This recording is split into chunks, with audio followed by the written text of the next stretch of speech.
Welcome, impactful parents. Today we're going to be talking about understanding adolescent anxiety and helping teens cope with it.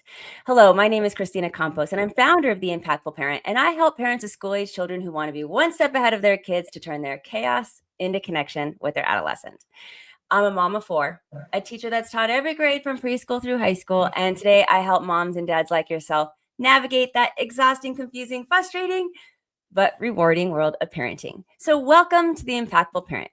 And today I have a special guest. Her name is Sophia Galano. And Sophia is the author of a new book called Calming Teenage Anxiety.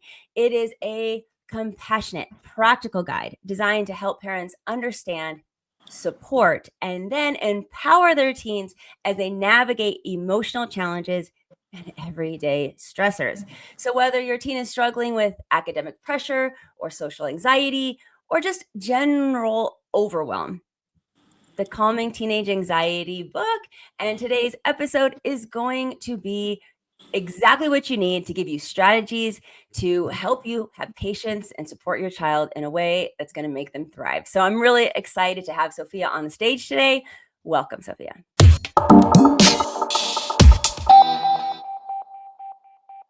Thank you so much for having me. I'm excited to be here. Well, we often hear that anxiety can manifest itself as withdrawal in our kids. When we're looking about that, sometimes we're like, why are they isolating themselves? In your clinical experience, what are some of the less obvious or even surprising signs that a teenager is struggling with anxiety? Perhaps even behaviors that parents often mistake as, just the typical teenage rebellion type of thing, so Right. that we know what we're looking at. Yes. Well, it's a great question. And, first of all, I want to preface by saying that it is really understandable for parents to confuse this. So often, my line of work, parents come to me and they feel really guilty if, let's say, they have overlooked a teen's anxiety or they have brushed it aside and say, okay, this is sort of standard teenage behavior. It's teen angst, just rebellion. When in reality, something is actually going on that's worth taking a closer look, but it is really challenging to tell. So I always just like to let everyone know that right off the bat, that it's also okay if there has been some confusion. So teens are not expert communicators, and it is very unlikely that the teen is going to say to the parent, Mom, Dad, I'm really struggling. I could use more coping skills and emotional regulation techniques. And, I really would benefit from some extra support. It would be wonderful if teens would do this. And if there is a teen who does that, I'd love to meet them because I haven't come across them yet, but I know they're out there.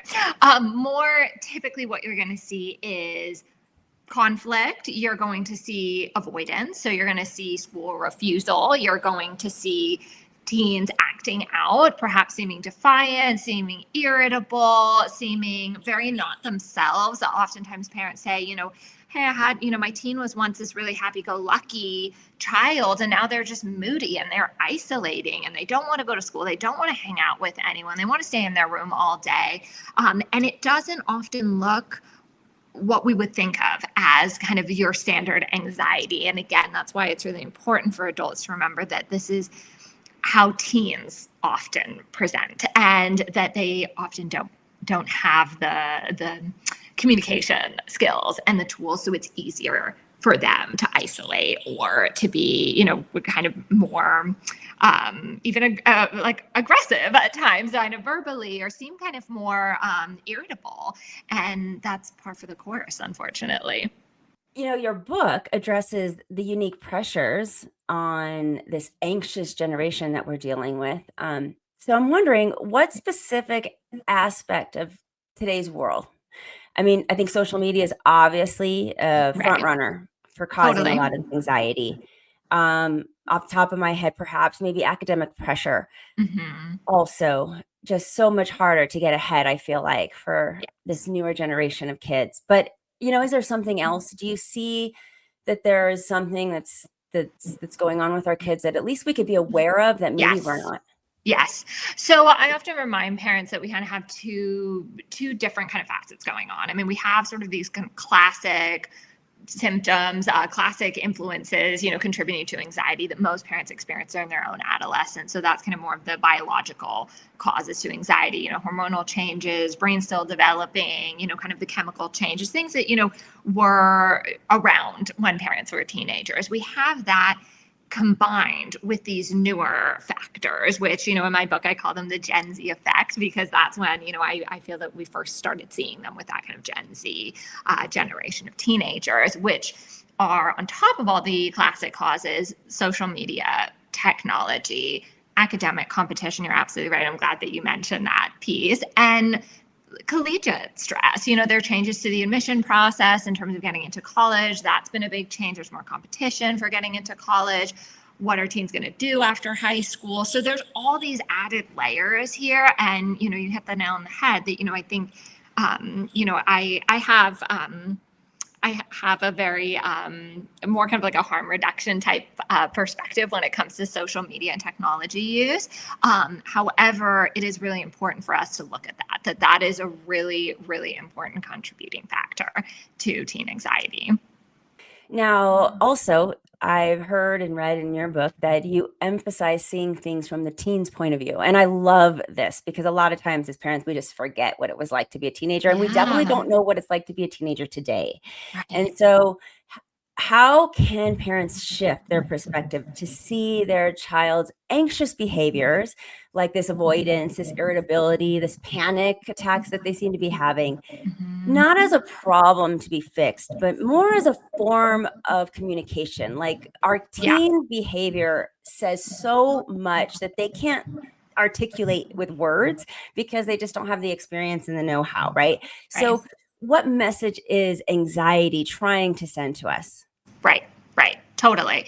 No, and I appreciate that, you bringing up this point, and I pose a lot of self-reflective exercises in my book for parents just to enhance their empathy, because oftentimes that can really help parents, go in with more compassion for their teens and also approach conversations less of, from this kind of fix it, solution based mentality, which is, of course, coming from a very positive place. Parents mean really well when they do that.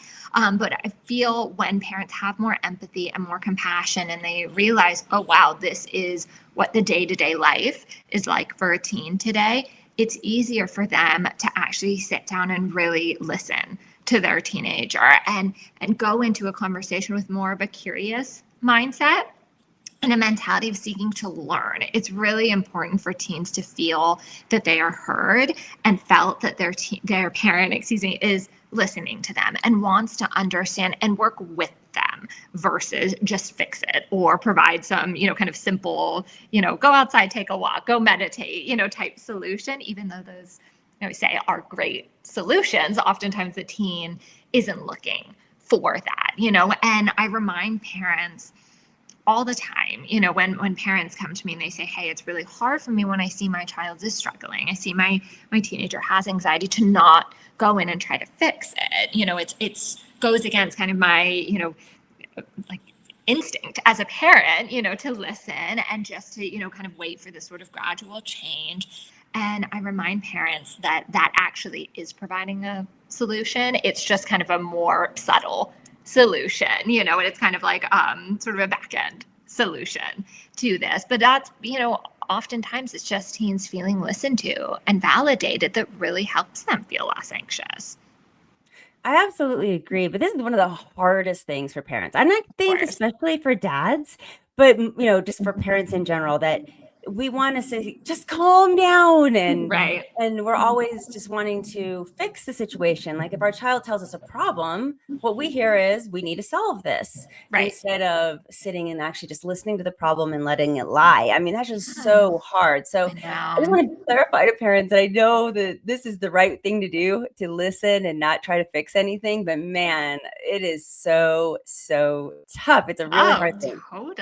Totally. And a lot of my work with the teens is also helping the teens understand and have empathy and compassion for their parents, that when the parents try to fix and provide solutions, they're coming from a really good place. They're doing it because they care. It's not to dismiss or minimize the problem. It's because, again, as parents, we want to alleviate our child's suffering right away. We don't want to wait, and some of that, as parents, it's going against maybe how we've parented until this far. I mean, think of even when our teens are children, like they benefit from the solutions and the fixing. You know, a baby cries because it's hungry, you give them a bottle. You don't say, like, let's talk about it. You know what I mean? I know that's kind of a silly extreme example, but you know, it's often, you know, for parents really relearning how to parent, and it's really hard and really challenging. And that's why I also recommend, you know, and I really emphasize this, you know, for parents to make sure that they have their own support and they have their own kind of forms of self-care and their own therapy counselor, you know, coach, someone that's going to help them navigate this. Because like you said, it's easier said than done. Oh, I love all of this. And then I hope the parents are resonating because it just is great to talk about. But sometimes we have kids that just shut down on us, Yeah. and we have kids that just give one word answers. I think we all can relate to this. Sure. And they avoid these deep conversations. And at the same time, I know you advocate for open communication. I do too with your with these kids that are anxious. But do you have any effective strategies that you can just Totally. help parents with today, that if they Yes. have this, you know, that one word child, Right. how do Right. we get them to open up, at least know that we're going to be there for them without feeling intrusive? Right. Right. 100%. And, you know, again, I know I'm kind of repeating this, but just as a, you know, friendly reminder, teens communicate very differently than adults. So it's helpful for parents to remember that some of these might feel a little odd or maybe unconventional. Like oftentimes when I present these ideas to parents, I say, well, that's too casual, or it's not formal enough, or this isn't as serious, you know, as it needs to be. Like I want to sit down at the, you know, dining room table and sit face to face and have, you know, full on conversation of, you know, what are you going through? What does anxiety look like? What does it feel like? Whereas, you know, I recommend, you know, experimenting with different ways of doing this. First of all, not only how you're having the conversation, but also where you're having the conversation. So oftentimes teens are more likely to open up when they're in the car with their parent and they're not sitting face to face, you know, and they're driving or they're walking their dog together, or there's some sort of like, I don't want to say kind of alternative setting, but that actually really does help, you know. So I encourage parents to kind of, you know, be open to experimenting with that. And also, you know, to remember that even if the teen opens up for 10 seconds, that's positive. Even if it's just a gradual shift, you know, a gradual opening, not to get discouraged, that actually is really big for teens, and to keep revisiting, however, not to force it. So if a teen says, yeah, you know, sometimes like I do get really panicky before a test, you know, and you know, I'm noticing it's bothering me, and that's it. And then they shut down. Okay, we don't want to force and say, well, tell me more about that. Let's fix it. Like, what can we do? Okay, let's sit with it and let's revisit again at a later time, you know, and recognizing too that it might not just be one conversation. It might be multiple conversations. It might be a series of many 1 minute conversations. You know, it might be 2 half-hour conversations, you know, who knows? Like it can fluctuate and it can vary, you know, and I really advise to not get discouraged if it doesn't appear how we want it to be. Of course, I always like to, you know, also kind of throw this out there, which is there are, of course, emergency exceptions to this rule. You know, if there's a teen that's in danger, you know, if the teen's self-harming or there's suicidal thoughts or severe substance use, of course, we're going to want to intervene. We're going to want to fix. We're going to provide solutions. We're going to take a different approach. But for our conversation today, I'm, you know, kind of referring to more kind of general anxiety. And I feel like one of the things I want to bring up that parents do on accident, they mean well, but then they mess up on, is they match the energy Yes. Yes. of the child when they're so Definitely. anxious. They're so Yes. ramped up, and then that gets us Yes. ramped up. Yes. And sometimes we just can't help ourselves. Yeah, And of it's so hard course. for We're humans. ourselves as Yeah. parents to co-regulate because yeah, we got a child that's literally going bonkers on us right in front of us, and we're trying to help them, and usually they're refusing help, and you know, it's such a spiraling effect that ends up happening. So for parents who have that and they're dealing with these outbursts and maybe panic attacks that they don't know how to deal with. I know that it's so important for us as parents to keep calm, to be the steady, to help their nervous system also relax. So Definitely. what advice do you have for us so that we can actually keep calm? Yes. And again, it's okay if there are times where, you don't feel calm. And also, like, it's important to normalize that too for parents, that, okay, they want to sit down and have a conversation with their teen about anxiety, but they know that they are really stressed, that they're overwhelmed, that they're particularly anxious. And when I say that, I mean the parent. It's okay to not have the conversation at that time, or if the parent knows too, they're going to be disturbed, or they have a work call, or a sibling's going to come in the room and they're going to be flustered. It's okay just to kind of put a pin in that conversation schedule for a later time. So I want to put that out there. And something that, I feel can be very empowering for parents too, and particularly when parents have a teenager that is very resistant, a teen that will not open up, and that is so challenging when the parent is really kind of, checking all the boxes. They've really tried communicating. They're using all the right tools. They're saying the right words. They're trying it in different settings. They're experimenting, they're open and receptive, but the teen is just shut down. It can be so empowering for parents to say, okay, let me look into myself and let me see what I can do to lead by example, practice good modeling. I mean, not only is that good for the teen, but it's also really good for the parent, to really see how they can self-regulate. Okay, have I been really stressed? Could I benefit from taking some time off? Do I maybe have kind of loose boundaries in my life? Would it benefit me to kind of tighten up those boundaries and, not work so hard or not run myself, kind of down to the ground?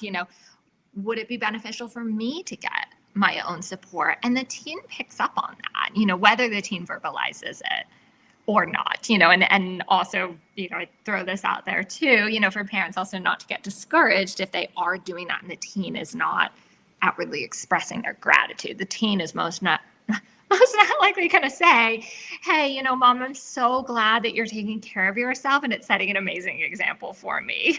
Probably not going to say that, but it doesn't mean that they're not recognizing what's happening.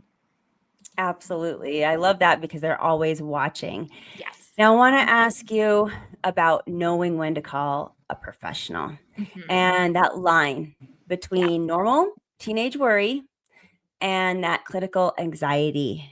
And it's such a blurry line for parents. We don't know much about it for the majority of us. So what are like 2 or 3 clear, like non-negotiable indicators that a parent should move beyond the book strategies and start looking to seek outside support, like a therapist or psychiatrist or whatever you might need? Totally. Well, as a therapist, I will say I'm biased. So I always feel that anytime is a good time to reach out for support. So, sometimes what will happen is, a teen will come to see me and I say, like, I've been feeling stressed. My parents didn't really think I needed therapy because it's not extreme, and that can kind of send conflicting messages. So I feel if any teen is ever expressing desire to get support, to really listen, even if it doesn't feel like it's at a point where it's really severe. So I want to throw that out there. And, this is where also, again, I kind of pose this example. It might sound quite simple, but it can say quite a lot, which is, to differentiate what is, quote unquote, maybe standard teenage behavior versus what is concerning. And I often present this example of like a teen taking a test. So let's say that there's a teenager that has a test coming up. They're feeling nervous. They're feeling stressed about it. They're seeming quite anxious. However, they take the test, they get through it. They go on with their classes the rest of the day. They go to their after school activities. They still hang out with their friends. They're able to get their other assignments done. Okay, I'd say that that's pretty standard, and kind of natural. For the teen that, let's say, has this test and is throwing up before the test, or has a panic attack before the test, or refuses to go to school because of the test, or their grades are slipping in their other classes because they're so preoccupied with this test, or they don't want to hang out with their friends anymore because they're so focused on this test, that's when we're going to want to take a closer look. That's where it's going to be helpful to consult with a professional. And we're also going to want to assess how often this is happening. So if, let's say, there's a teenager that has maybe like this one off day where they have that type of response before a test, and it happens maybe once a year, Okay, are we going to overlook it? No, but are we going to take the same approach as the teenager that this happens multiple times a week, multiple times a month, even, like once a month? Like it's something that we're going to want to look at closer based on how often this is happening. So that's why, it's really essential for parents to watch what's going on with their teen with kind of a mindful observation, obviously not judgmentally, but again, to remember that the teen might not be expressing how they're feeling, but the behaviors are going to show it. Now, I'd like to get to your book because it's going to be an amazing resource for our Thank parents. you. It's called Calming Teenage Anxiety. And tell us, what are we going to find inside? Who did you write this for? What are we looking at for what kind of parent needs to get this book?